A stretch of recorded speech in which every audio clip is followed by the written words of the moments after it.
ইউএসএতে নিজের প্রেসিডেন্টই সেফ নয় নিজেদের দেশে। ঘটনাটা কি, যে হিলটনে ডোনাল্ড ট্রাম্প একটা মিটিং করছিল, মানে প্রেস কনফারেন্স করছিল আর কি। তো সেখানে একটা 31 বছরের লোক এসে শ্যুট করে দিয়েছে, মানে অ্যাটাক করে দিয়েছে, আর রক্তারক্তি কাণ্ড। সেখান থেকে তাকে ইভ্যাকুয়েট করা হয়েছে, ডোনাল্ড ট্রাম্পকে ইভ্যাকুয়েট করা হয়েছে। কিন্তু ভাই নিজের দেশে নিজেই সেফ নয়, এদিকে বড় বড় কথা বলে যে চায়না আর ইন্ডিয়া নাকি সিট হোল, যে পারে আসে দিয়ে সিটিজেনশিপ নিয়ে নেয়। আর যাই হোক, এটাকে সাইডে রাখলাম।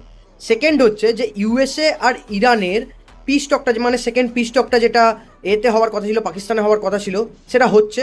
সেখানে কোনো কনক্লিউশনে এখনও আসেনি। কারণ কি, ইরান বলছে যে ইউএসএর হয়ে নাকি পাকিস্তান বহুত কথা বলছে।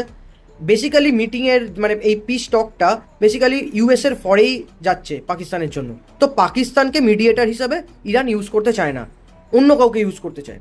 তো সেই নিয়ে এখনও একটু কথাবার্তা চলছে। আপনাদের কি মতামত জানাতে ভুলবেন না। এরকম ভিডিও পেতে আমাকে ফলো করতে ভুলবেন না। ধন্যবাদ।